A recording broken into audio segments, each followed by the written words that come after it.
Bab 36, Perbedaan Cinta dan Suka. Melihat semakin banyak orang berkumpul di sekitar mereka, Long Yi agak tak berdaya.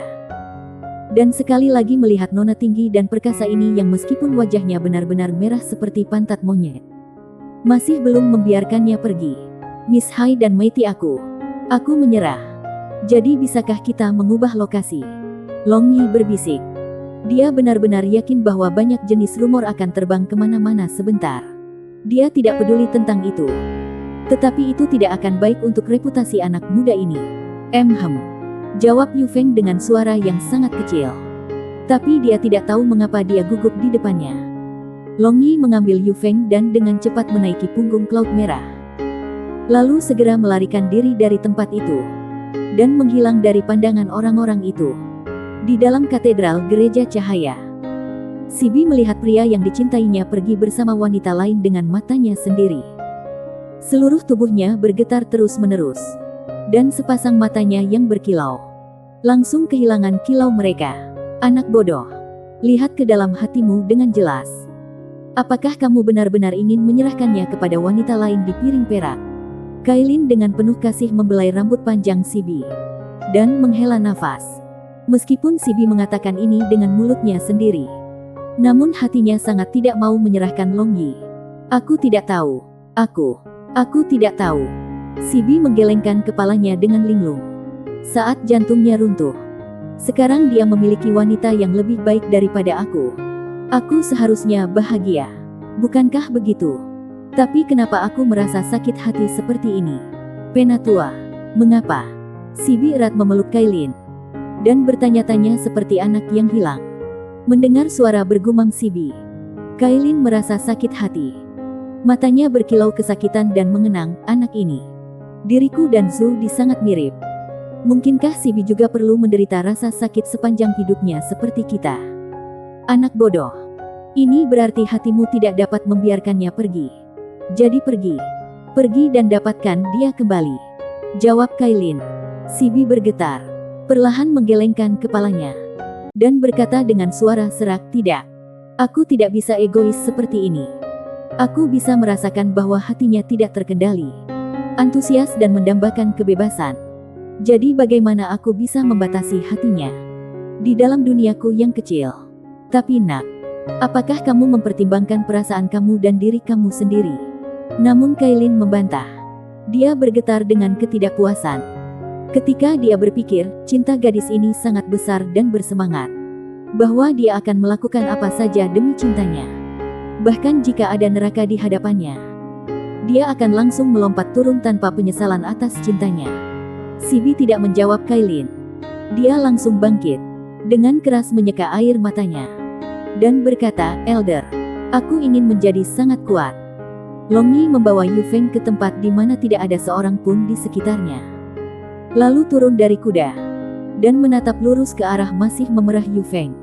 Mengapa kamu menatapku seperti ini? Yu Feng agak tidak tahan dengan tatapan Long Yi. Jadi dia bertanya padanya sambil menghindari tatapannya. Sekarang kamu merasa malu? Beberapa saat yang lalu, bukankah kamu sangat berani? Juga ketika kamu kembali, kamu pasti akan mendengar banyak desas-desus tentang betapa tergila-gilanya Miss Hai dan Meiti mengejar seorang pria. Long Yi berkata sambil tersenyum. Aku tidak peduli.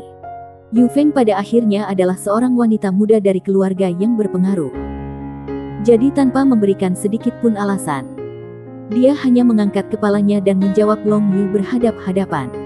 Menghibur mata Yu Feng yang menyala-nyala. Long Yi sebenarnya tidak bisa menahannya. Dia secara tak terduga menebak bahwa dia telah melihat identitasnya. Jika tidak, bagaimana sikapnya berubah seperti ini dalam satu hari? Terima kasih telah menyelamatkan aku. Suara Yu Feng tiba-tiba menjadi sangat lembut. Dan menatap Long Yi. Matanya menjadi lebih bersemangat. Pandangan dari punggungnya waktu itu. Tidak mungkin baginya untuk melupakan sepanjang hidupnya. Berpura-pura terkejut. Long Yi berseru, apakah kamu tidak salah? Aku tidak ingat menyelamatkanmu. Kamu bajingan. Bajingan. Telur busuk. Yu Feng tiba-tiba meledak. Lalu bergegas di depan Long Yi. Dan mulai meninju Long Yi lagi dan lagi. Mengalahkan rentetan pukulan lemah Yu Feng. Long Yi menangis keras di dalam hatinya, ini jelas adalah tindakan kekasih yang bertindak manja. Meskipun tidak menyakitkan, masih saja Long Yi tidak bisa membiarkannya terus-menerus memukulnya. Jadi dia menangkap kedua tinju kecilnya. Oke, hentikan. Pada akhirnya apa yang kamu inginkan? Tanya Long Yi tanpa daya. Mengatakan ini secara tidak langsung mengakui bahwa dia adalah dermawannya. Mendengar Long Yi menangkap Yu Feng lagi mulai bertindak keras. Namun kali ini dia menggunakan sedikit lebih banyak kekuatan untuk mengalahkannya. Mencela dia karena ketidakberdayaannya. Mengeluh bahwa dia merayu kemudian ditinggalkan. Menyingkirkan istri dan membuang putranya. Melihatnya tubuh dan ingin berlari dan sebagainya. Long Yi berulang kali menangkap kepalan Yu Feng yang gelisah. Dan membuat senyum masam dia berkata, kalau begitu keinginanmu adalah, masih perlu aku katakan, tanggung jawab atas tindakanmu. Yu Feng menundukkan kepalanya. Dia sebagai anak perempuan tertua dari klan Phoenix secara tak terduga menggunakan trik untuk memaksa pernikahan. Dia tidak bisa tidak menemukan itu menggelikan di dalam hatinya. Mendengar Yu Feng, Long Yi agak linglung. Sebelumnya Si Bi juga menggunakan argumen serupa dan meminta dia untuk menikahinya. Tetapi ketika dia bermaksud menerimanya, dia meninggalkannya karena alasan bodoh. Apa yang terjadi padamu? Melihat Long Yi tiba-tiba memiliki ekspresi sedih di matanya, Yu Feng bertanya dengan canggung. Long Yi menjawab dengan senyum pahit, aku sudah punya istri. Apa? Kamu sudah menikah? Lalu apa yang harus aku lakukan? Yu Feng terkejut, dan ekspresi wajahnya runtuh. Meskipun benua Changlan tidak membatasi poligami, tetapi dia tidak mau berbagi suaminya dengan wanita lain. Melihat ekspresi Yu Feng, Long Yi menebak apa yang ada di pikirannya. Sekali lagi memikirkan bagaimana Si Bi meninggalkannya sehingga dia bisa menemukan lebih banyak wanita yang luar biasa dan menikmati keberuntungan dengan banyak wanita. Long Yi memikirkannya lebih dalam lagi. Ini persis perbedaan antara cinta dan suka. Kamu melakukan sesuai keinginanmu, kata Long Yi. Lalu tidak berbicara lagi. Yu Feng tercengang. Bahkan jika dia setuju, ibunya pasti tidak akan setuju. Selama berabad-abad, wanita bertanggung jawab di klan Phoenix. Dan dari dulu sampai sekarang pria menikah dengan klannya. Jadi apalagi menjadi selir. Tidak mungkin baginya untuk menikah juga. Tapi bisakah dia membiarkannya pergi begitu saja? Namun dia adalah pria pertama yang sangat dia minati. Namun dia tidak bisa memaksanya untuk berpisah dari istrinya. Jadi apa yang harus dia lakukan sekarang? Ada banyak pria di dunia ini. Jadi kamu pasti akan menemukan seseorang yang lebih baik. Long Yi secara simbolis mengucapkan kalimat ini. Berbalik. Dan menghilang tanpa melihat ke belakang. Mata penuh air mata. Yu Feng juga berputar. Tetapi dia dengan kuat tidak membiarkan air mata jatuh. Hanya bergumam, meskipun ada banyak pria yang lebih baik di dunia ini. Tetapi aku hanya menyukaimu. Bab 37, Godaan Gelap. Cahaya redup malam menyelimuti bumi dengan sangat tenang. Tetapi kota cahaya masih ramai. Dengan lampu ajaib multiwarna yang menyala di kota ini. Kota ini tampak sangat mempesona. Lucia tersandung dan membuka matanya. Setelah dia perlahan melihat sekelilingnya, dia dengan pekik memekik dan melompat. Sebelum hal lain, dia memeriksa pakaiannya. Setelah menemukan pakaiannya dalam kondisi sempurna, dia menghela napas lega. Dia hanya ingat sampai dia minum alkohol dengan Long Yi. Dan semua hal yang terjadi setelah itu dia tidak tahu apa-apa. Mendengar pekikan Lucia, Leng Yuyu yang sedang menyiapkan ruang tamu datang. Kamu adalah... Bagaimana aku bisa sampai di sini? Lucia terkejut melihat Leng Yuyu di sini. Orang itu membawamu ke sini. Leng Yuyu dengan acuh tak acuh menjawab. Wajah Lucia menjadi merah. Dia secara alami tahu siapa pria yang dimaksud Leng Yuyu. Terima kasih, Kakak Yuyu.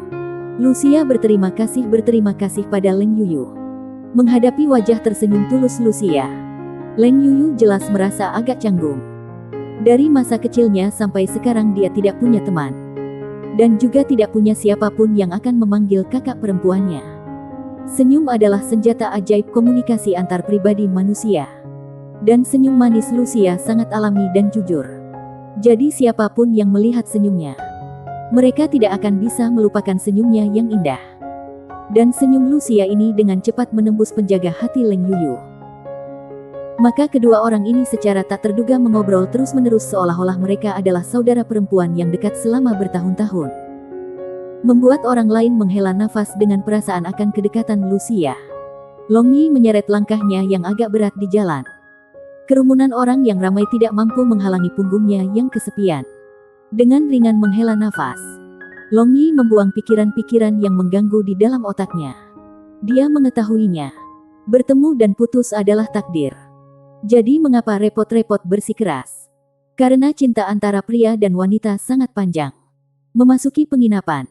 Tepat ketika dia hendak memasuki kamarnya, pintu di sebelah kamarnya terbuka. Dan sebuah kepala muncul dari celah pintu. "Kemana saja kamu? Mengapa kembali hanya sekarang?" tanya Lucia. "Aku pergi berjalan-jalan di luar." "Elf kecil, apakah kamu tidur dengan nyaman?" tanya Long Yi menggoda. Lucia cemberut, "Tidak sehat. Kepalaku masih sakit." "Begitukah? Kemarilah." Long Yi memanggil Lucia. Lucia melesat seperti kucing macan tutul. Dia pada dasarnya tidak memasang penjaga terhadap Long Yi. Pada dasarnya para elf sangat eksklusif bagi umat manusia. Karena di mata mereka, manusia itu egois. Menerapkan skema pembantaian besar-besaran terhadap ras lain dan seterusnya. Tetapi terhadap Long Yi, Lucia merasa sulit untuk mengekspresikannya dengan kata-kata kedekatan. Dan senyum malasnya selalu membuatnya merasa nyaman. Long Yi menggosok tangannya. Dan sejumlah kecil kekuatan internal berputar di telapak tangannya. Setelah itu menjadi panas. Dia menekankan kedua tangannya pada kening Lucia. Dan menggunakan kekuatan internalnya untuk membantunya mengedarkan ki dan darahnya. Leng Yuyu segera bergegas keluar. Menangkap Lucia dengan satu tangan dan menariknya ke belakang. Seperti induk ayam yang melindungi anak ayam. "Gadis kecil, mengapa kamu melakukan itu?" tanya Long Yi tanpa daya. "Apa yang kamu minta Lucia lakukan? Selama aku di sini. Jangan berpikir bahwa mungkin bagimu untuk menggertak dan mengambil keuntungan darinya." Leng Yuyu dengan dingin membentak. Long Yi tercengang dan berpikir, mengapa wanita ini bercanda seperti ini? Mata siapa yang melihat bahwa aku mengambil keuntungan dari elf kecil ini? "Kakak Yuyu, kamu salah paham. Long Yi tidak memanfaatkanku." Lucia buru-buru mencoba membela Long Yi. "Kakak, Yuyu." Mendengar Lucia memanggil Leng Yuyu seperti ini, dia agak terkejut. Dan berpikir, kapan hubungan kedua wanita ini menjadi sebagus ini? "Hai gadis kecil. Aku hanya ingin mengobati sakit kepala elf kecil. Kenapa kau masih tidak percaya padaku seperti ini? Percayalah padaku." "Ah, aku ingat kamu mengatakan bahwa kamu akan percaya padaku." Long Yi dengan tidak puas melihat ke arah Leng Yuyu. Leng Yuyu agak malu. Dia juga ingat dirinya mengatakan kalimat itu. Secara bersamaan dia juga ingat bahwa Long Yi telah melihat pakaian dalamnya dan mengambil kebebasan darinya. Di bawah penampilan super cilius Leng Yuyu, hati Long Yi sebenarnya agak mati rasa. Dia tidak berharap bahwa kekuatan listrik dari penampilan gadis ini sekuat ini. Segera setelah itu, Long Yi lagi memanggil Lucia. Lagi meletakkan telapak tangannya di pelipisnya. Kemudian kekuatan internalnya meresap ke dalam otaknya dari titik akupuntur. Dan mulai membuka blokir saluran dengan menyebarkan endapan alkohol di dalam tubuhnya. Ah, sangat panas, sangat nyaman. Lucia hanya merasakan aliran-aliran udara panas dengan lembut mengalir ke otaknya. Dan terasa sangat menyenangkan sehingga dia tidak bisa membantu tetapi berseru dengan keras. Dengan menggunakan kekuatan internal, ia memijat Lucia untuk sementara waktu. Dan tepat ketika Long Yi hendak menghentikan layanannya, setelah mencicipi rasanya, Lucia tiba-tiba tidak memenuhi. "Long Yi, jangan berhenti. Sangat nyaman." Kemudian berkata kepada Leng Yuyu, "Kakak perempuan Yuyu, kamu juga harus mencoba ini. Ini benar-benar sangat nyaman." Long Yi tidak tahu apakah akan menangis atau tertawa. Dia hanya menarik tangannya dan bermain dengan hidung Lucia. Dia berkata, "Elf kecil, apakah kamu pikir aku bebas pijat?" Lucia menggelengkan kepalanya. Merasa benar-benar segar dan kepalanya tidak sakit sedikit pun. Jadi dia bertanya, "Long Yi, apakah itu sihirmu? Bukankah kamu seorang pejuang? Jangan bilang bahwa kamu adalah duel kultivator. Petarung sihir." Leng Yuyu juga anehnya memperhatikan Long Yi. Petarung sihir. Seorang pembudidaya duel adalah. Beberapa orang sudah memiliki fisik sihir. Dan juga memiliki kemampuan untuk melatih Douki. Orang-orang semacam ini bisa berduel membudidayakan sihir dan juga Douki. Tetapi pada umumnya membudidayakan kedua hasil dalam keduanya menjadi sangat biasa-biasa saja. Oleh karena itu bahkan jika seseorang memiliki kualifikasi semacam ini, mereka selalu memilih hanya satu jenis untuk dipupuk. Long Yi mengangkat bahu dan berkata sambil tersenyum. Sebenarnya, ini bukan sihir atau Douki. Dan untuk apa ini? Kamu tidak perlu tahu. Pada saat ini, tanda tengkorak berwarna darah di telapak tangan kirinya tiba-tiba bergetar. Dan dia merasakan fluktuasi sihir hitam yang kuat. Dan tiba-tiba dikalahkan oleh perasaan di mata-matai. Dia tanpa sadar menatap ke arah Leng Yuyu. Hanya untuk menemukan bahwa kulitnya benar-benar pucat. Dan tubuhnya sedikit gemetar ketakutan. Dan fluktuasi sihir gelap tidak keluar dari tubuhnya. Long Yi tercengang. Segera tahu bahwa perasaan memata-matai ini sangat mungkin menuju Leng Yuyu. Dia melangkah maju dan menangkap Leng Yuyu dengan satu tangan. Lalu memeluknya. Dia menggunakan kekuatan internalnya untuk memperburuk fluktuasi sihir gelap. Leng Yuyu tidak berusaha untuk menangkal godaan gelap sihir hitam ini yang benar-benar menyelimuti seluruh tubuhnya. Jenis sihir ini bisa membuat orang kehilangan akal mereka. Berubah menjadi boneka kastor. Selanjutnya sihir gelap ini juga dapat menyebabkan orang lain yang mengolah sihir gelap kehilangan kendali atas sihir gelap mereka. Membiarkan semua orang tahu bahwa seseorang mengolah sihir hitam. Leng Yuyu tahu bahwa mereka menemukannya. Dan karena mereka tidak dapat benar-benar menentukannya, mereka menggunakan metode ini untuk menyelidiki. Tapi ketika dia tidak lagi mampu menekan elemen sihir gelapnya, Long Yi tiba-tiba menariknya ke pelukannya. Dia dungu dengan takjub dan percaya bahwa Long Yi ingin mengambil keuntungan darinya. Tetapi segera dia menemukan bahwa aliran udara hangat menyembur keluar dari tubuhnya dan menyelimuti seluruh tubuhnya memutuskan godaan gelap. Setelah itu elemen sihir gelap di dalam tubuhnya juga sepenuhnya tenang. Bab 38. Kota kecil Huangmang. Setelah beberapa saat, tanda tengkorak berwarna darah di telapak tangannya akhirnya tenang. Tidak apa-apa sekarang. Long Yi berbisik pelan di telinga Leng Yuyu. Wajah cantik Leng Yuyu menjadi merah. Mendorong Long Yi menjauh dan mundur 2 langkah. Merasa canggung dan rumit. Dia hanya berdiri di sana tanpa tahu harus berkata apa. Kamu. Lucia menunjuk Long Yi dan Leng Yuyu dengan wajah kaget. Dia tidak tahu apa yang terjadi beberapa saat yang lalu. Dia hanya melihat bahwa Long Yi tiba-tiba memeluk Leng Yuyu. Dan Leng Yuyu dengan patuh tetap diam di pelukannya. Apa yang kamu? Sudah larut. Jadi kita harus tidur. Karena kita harus bangun pagi-pagi besok. Long Yi ringan mengetuk kepala kecil Lucia. Lalu membuka pintu kamarnya. Masuk dan menutup pintu. Meninggalkan 2 gadis kaget di luar. Setelah Long Yi memasuki ruangan, dia dengan cepat membuka jendela. Dan seperti gumpalan asap cian, dia menyapu dan mendarat di atap. Setelah itu seperti Raja Wali yang kuat, dia mengamati kerumunan di jalan. Tetapi dia tidak menemukan sesuatu yang aneh. Tampaknya orang yang telah menggunakan Dark Temptation telah menyembunyikan fluktuasi sihirnya dengan sangat baik. Long Yi pada dasarnya tidak tahu harus mulai dari mana.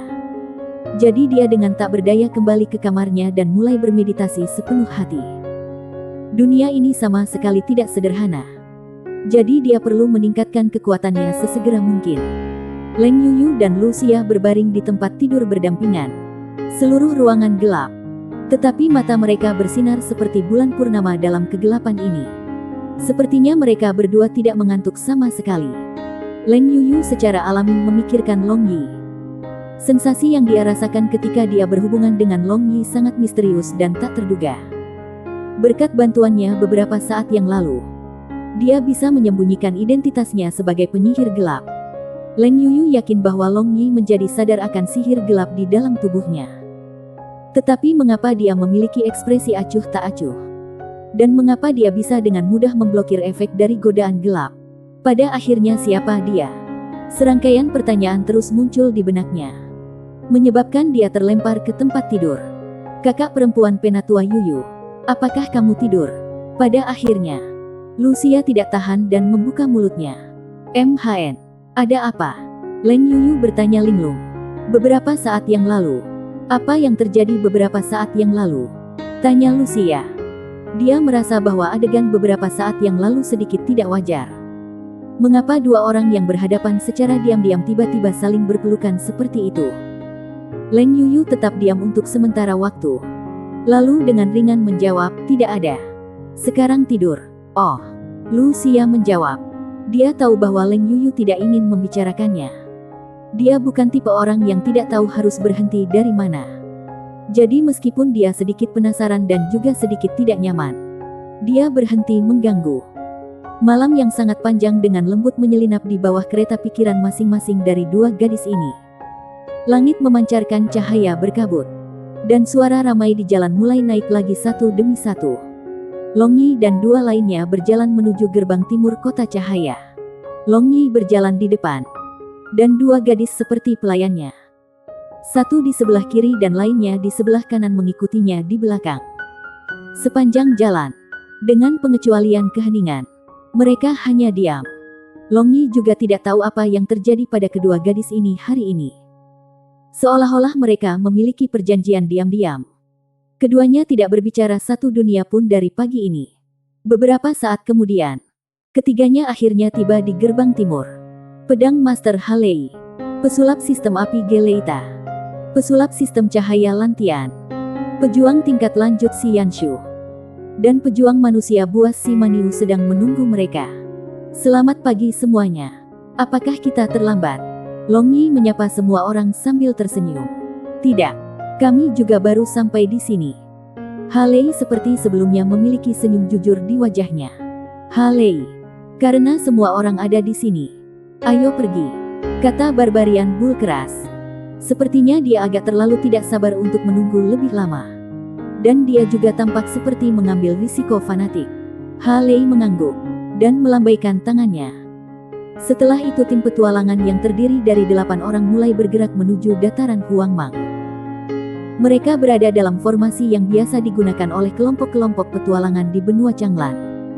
Pejuang di daerah luar, penyihir di tengah, dan pemanah di belakang. Dataran Huangmang adalah padang rumput tanpa batas yang meluas secara luas. Tetapi pada kenyataannya, mengatakan dataran ini sepenuhnya padang rumput itu tidak benar. Karena hanya pinggiran yang bisa dilihat dipenuhi dengan rumput hijau. Setelah melewati padang rumput pinggiran ini, bagian dalamnya adalah lebih suram dan terpencil. Rawa-rawa tersebar di seluruh, dan ada banyak lahan basah, gurun dan juga banyak binatang buas ajaib di seluruh. Dikatakan bahwa bahkan binatang ajaib kelas S muncul di tempat ini. Tempat ini adalah surga para petualang, dan sekaligus kuburan para petualang. Dalam beberapa tahun terakhir, tidak ada yang tahu berapa banyak petualang yang kehilangan nyawa di sini. Tetapi manusia akan mati demi kekayaan. Seperti burung untuk makanan. Banyak petualang memasuki dataran Huangmang ini yang merupakan harta karun yang penuh dengan bahaya. Inti ajaib dari satu binatang ajaib kelas B bisa dijual seharga 1000 koin ametis. Dan inti sihir binatang ajaib kelas A bisa dijual seharga beberapa ribu koin ametis. Ini hanyalah hal yang sangat umum. Dan tentu saja banyak orang berisiko hidup mereka untuk mendapatkan hal-hal ini. Dataran Huangmang terletak di perbatasan Kuanglong dan Kekaisaran Aoyue. Dan tidak termasuk yurisdiksi kekaisaran manapun. Oleh karena itu tempat ini tidak memiliki hukum dan ketertiban. Bahkan jika kamu membunuh orang di tempat ini, tidak ada yang akan peduli akute. Setengah bulan kemudian, Long Yi dan yang lainnya akhirnya tiba di sebuah kota kecil di tepi dataran Huangmang. Dan yang mengejutkan, kota kecil ini sangat ramai. Berbagai macam toko memiliki segala yang kamu inginkan. Puluhan ribu petualang dari berbagai profesi dan kelompok petualang kebanjiran di kota kecil ini. Wow, tempat ini lebih semarak dari kota kelas 2 sebelumnya. Lucia berseru. Dia sudah kembali ke disposisi semula. Dan terus mengobrol. Semuanya, hati-hati. Membunuh orang tidak ilegal di sini. Jadi kita tidak boleh bertengkar dengan orang lain sebanyak mungkin. Halei memperingatkan. Dia sedikit lebih tahu tentang tempat ini. Banyak kelompok tentara bayaran rakus tinggi datang ke sini untuk misi mereka. Jadi jika mereka bertarung di sini, maka mereka hanya akan menderita kerugian. Geleite mendengus. Jelas tidak setuju dengan ini. Long Yi menemukan Geleite agak lucu. Sepertinya orang ini yang usianya lebih dari 30 tahun. Hanyalah katak di sumur. Mungkinkah orang ini percaya bahwa di antara semua petualang yang mengumpulkan ini di kota kecil ini, dia bisa melakukan apa saja yang dia inginkan dengan elemen api tingkat lanjut miliknya yang dimiliki oleh magisian. Di tempat ini, tidak mengherankan bahkan jika kamu bertemu mage. Benar-benar tidak tahu di mana semua makanan yang telah dimakannya selama beberapa puluh tahun telah hilang. Pada saat ini, tepat ketika rombongan mereka berencana untuk mencari penginapan untuk beristirahat, mereka tiba-tiba merasakan sihir yang kuat dan fluktuasi ganda. Sebaiknya kita tidak pergi. Dan juga tidak ikut campur. Hai Lei memperingatkan. Tepat ketika Geleita hendak mengungkapkan pendapat yang berbeda, tiba-tiba seorang tokoh terbang dari kekacauan dan mendarat di tanah dekat kakinya. Ini sebenarnya adalah setengah tubuh penyihir, dan usus dan organ dalam menjuntai dari pinggang. Kulit Geleita langsung menjadi pucat. Lalu dia buru-buru surut.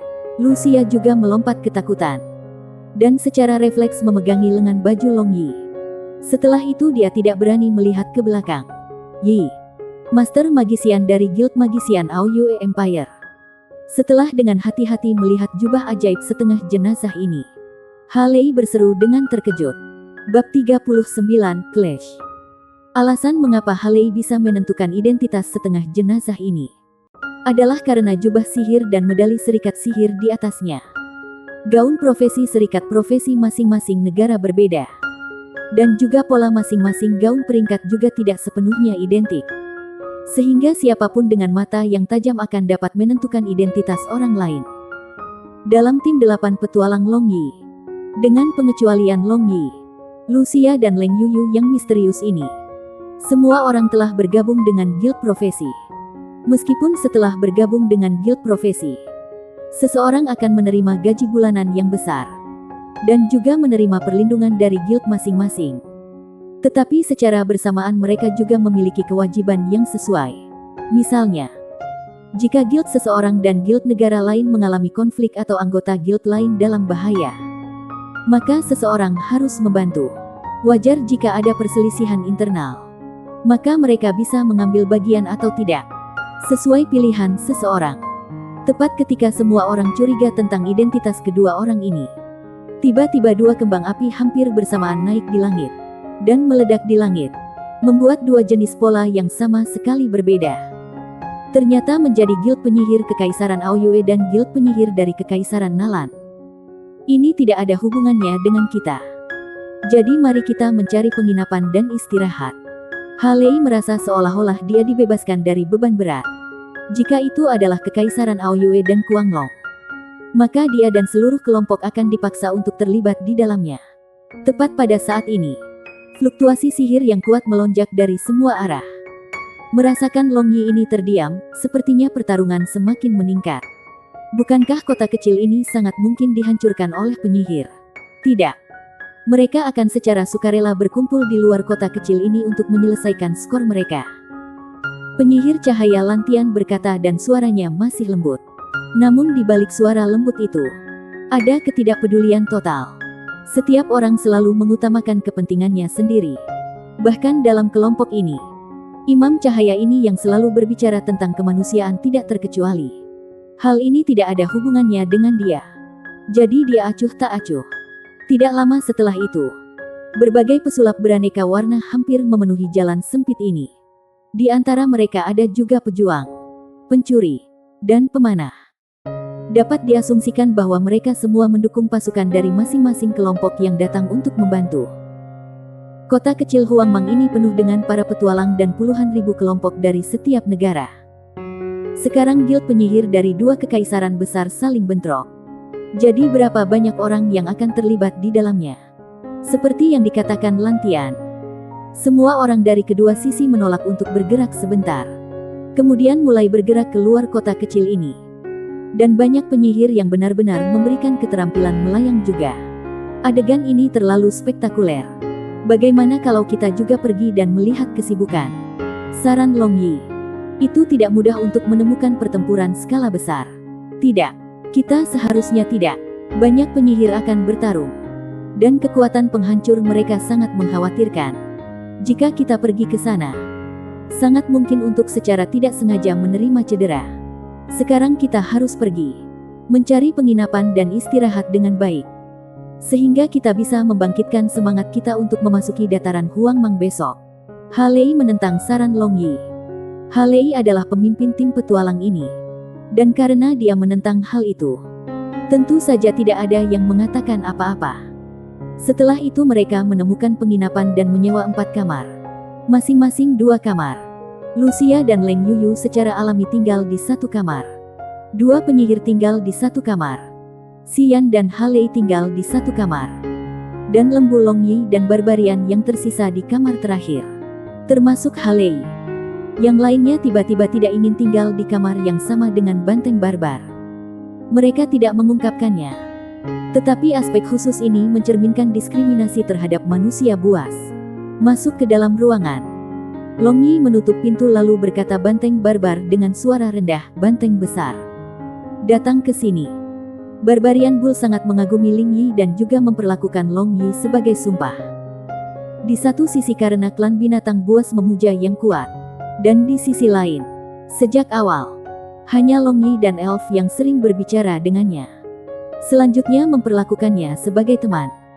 Meskipun dia berkulit tebal tetapi dia jelas tahu bahwa orang lain kurang lebih meremehkannya. Hanya Long Yi meskipun sepertinya dia mengolok-oloknya, dia akan selalu merasakan kehangatan di dalamnya. Banteng barbar mendengar Long Yi, jadi dia menundukkan kepalanya sambil berdiri. Banteng barbarian tingginya lebih dari 8 ci. Dan posturnya menundukkan kepalanya setinggi kepala Long Yi tampak sangat lucu. Long Yi membisikkan sesuatu di telinga-telinga banteng barbarian. Lalu mata banteng barbarian menyala ketika dia berulang kali menganggukkan kepalanya. Setelah menggantung tanda, tolong jangan ganggu, di luar pintu. Long Yi membuka jendela. Bosan kepalanya dan melihat ke bawah untuk sementara waktu. Jendela ini tidak menghadap ke jalan utama. Hanya ada gang kecil yang tidak berpenghuni. Jadi menggunakan kekuatan internalnya, Long Yi menangkap banteng barbarian, melompat turun dan mendarat dengan ringan di tanah. Ini membuat banteng barbar mengagumi Long Yi bahkan lebih. Dan sekarang menatap Long Yi. Matanya bersinar dalam pemujaan. Setelah itu mereka berdua berlari ke luar kota. Dan tepat ketika mereka sampai di ambang pintu, mereka menemukan banyak orang juga berlari ke arah luar kota untuk menyaksikan kegembiraan. Pada saat itu, mata tajam Long Yi tiba-tiba melihat 2 sosok yang akrab yang sedang dalam proses gagah di depan mereka. Peri kecil, tunggu kami. Long Yi berteriak keras. Dia tidak pernah berpikir bahwa 2 gadis ini telah menyelinap di depan mereka. Mendengar Long Yi, kedua gadis itu berhenti, berbalik dan menunggu 2 orang mendekati mereka. Long Yi, aku tahu kamu akan benar-benar menyelinap keluar. Lucia tersenyum indah. Seolah-olah dia sangat bangga pada dirinya sendiri atas penilaiannya sendiri. Kalian berdua terlalu jahat, bahkan tidak memanggil kami. Long Yi tersenyum dan terbiasa menggoda hidung kecil Lucia. Saudari penatua Yuyu mengatakan bahwa kamu pasti akan mengejar kami. Jadi kami keluar dulu. Seolah-olah dia juga sudah terbiasa dengan godaan untuk Long Yi. Lucia menjawab tanpa sedikit pun ekspresi kesal. Long Yi memandang ke arah Leng Yuyu, tapi dia menghindari tatapannya.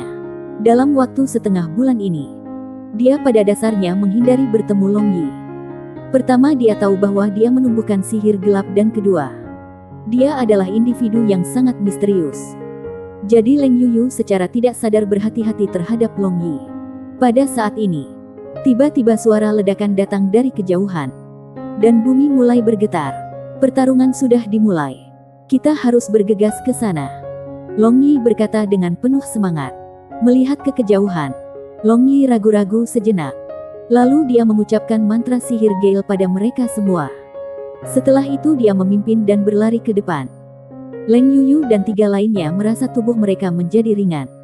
Dan kecepatan mereka tiba-tiba meningkat. Mereka semua adalah bintang muda. Dan berpikir apa sihir ini? Tetapi tanpa berpikir, mereka tahu bahwa ini adalah tipuan dari Long Yi. Sehingga misteri pada Long Yi semakin meningkat. Medan perang berada di tepi dataran Huangmang. Dan ada lebih dari ribuan orang di kedua sisi untuk pertempuran ini. Jadi pertempuran ini akan menjadi sangat spektakuler. Selain Long Yi dan kelompoknya, beberapa lainnya juga ada di sela-sela. Apa ini? Aku pikir ini akan berkali-kali lebih menghancurkan. Jadi apa artinya ini? Setelah melihat adegan pertempuran, Long Yi berkata dengan kecewa. Ya, itu betul. Aku tahu itu. Para penyihir adalah kura-kura yang hanya tahu cara menembak dari belakang. Barbarian Bull menganggukkan kepalanya dan berkata dengan perasaan yang sama. Tapi Barbarian Bull dengan cepat menemukan bahwa Lucia dan Leng Yuyu langsung memelototinya. Baru kemudian dia teringat kedua sahabat ini juga penyihir. Kemudian dia segera membelai tanduk kepalanya dan berkata, "Aku tidak berbicara tentang kalian berdua. Aku bersungguh-sungguh." Kedua gadis ini mendengus dingin. Benar, Lucia juga seorang penyihir.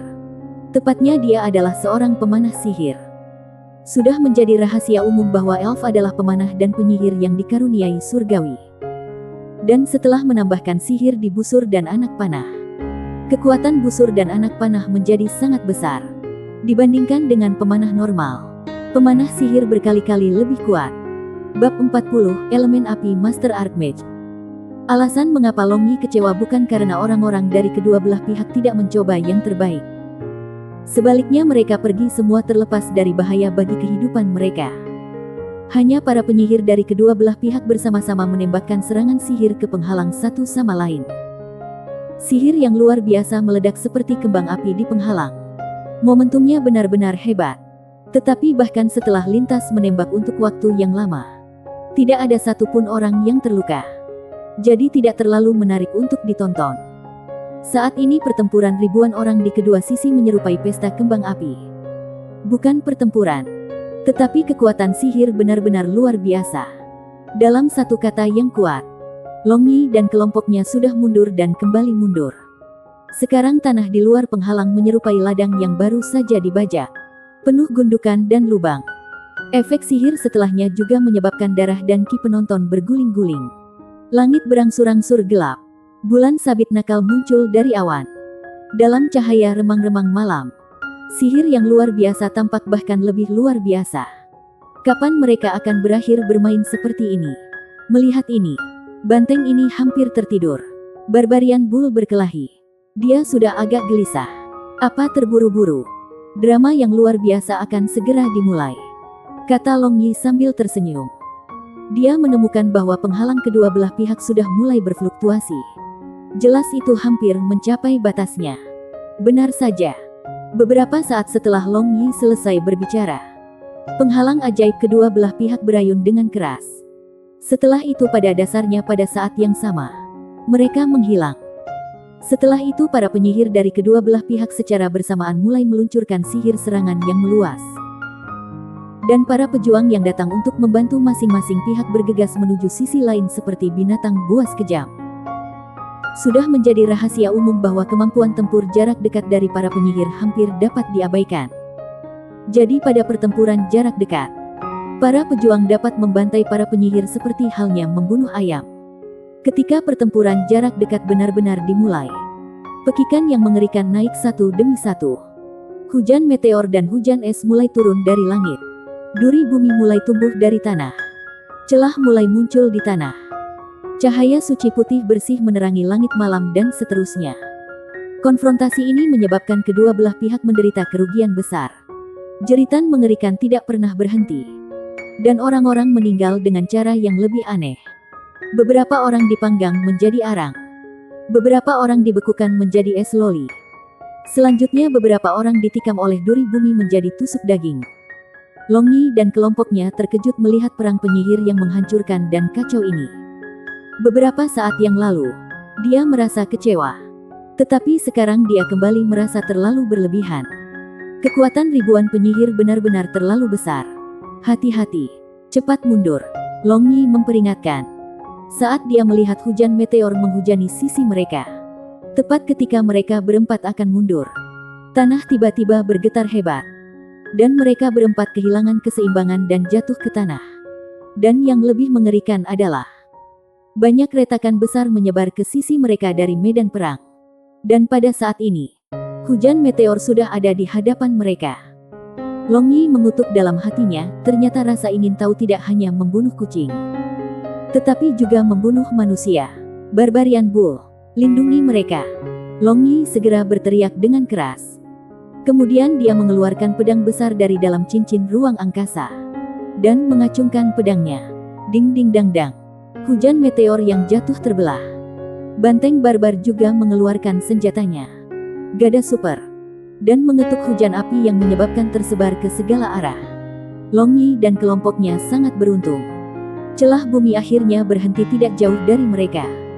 Dan hanya hujan meteor yang tiba-tiba dan tak terduga. Tetapi mereka berempat benar-benar tidak terluka. Mereka hanya dalam posisi yang sedikit sulit tidak lain. Tetapi banyak dari penonton lainnya tidak seberuntung itu. Banyak dari mereka terbunuh atau terluka oleh sihir kacau yang terbang kemana-mana. Long Yi, kita harus mundur, Lucia berkata dengan ketakutan yang tersisa. Long Yi menganggukkan kepalanya dan berkata, aku setuju. Terlalu berbahaya di sini. Kita harus mundur.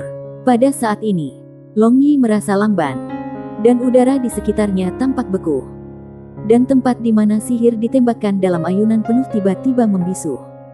Semuanya tampak abnormal. Elemen sihir di sekitar benar-benar disingkirkan. Leng Yuyu tiba-tiba berseru dengan sangat terkejut. Long Yi melepaskan kekuatan rohnya. Tentu saja tidak sedikit pun unsur sihir yang berkumpul. Apa yang terjadi di sini? Long Yi ragu-ragu bertanya. Hanya ada satu kemungkinan.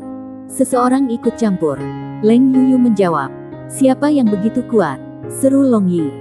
Seharusnya menjadi salah satu dari 5 Master Archmage. Seperti untuk siapa? Kamu akan segera tahu. Leng Yuyu menjawab. Tepat setelah Leng Yuyu berbicara, sosok merah melintas di langit. Mengenakan jubah sihir merah berapi-api yang sangat cantik. Seorang lelaki tua yang memiliki rambut dan janggut merah berapi-api muncul di medan perang Guild Magician Aoyue dan Guild Magician Nalan.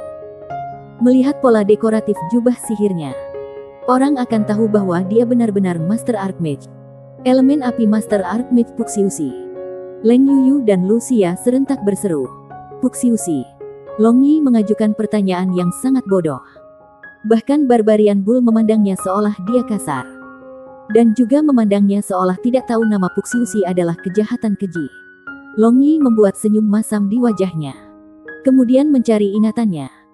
Dia memang samar-samar mengingat orang dengan nama seperti itu. Tapi kamu tidak bisa menyalahkan Long Yi untuk ini. Salahkan si Men Yu yang bodoh dan tidak kompeten.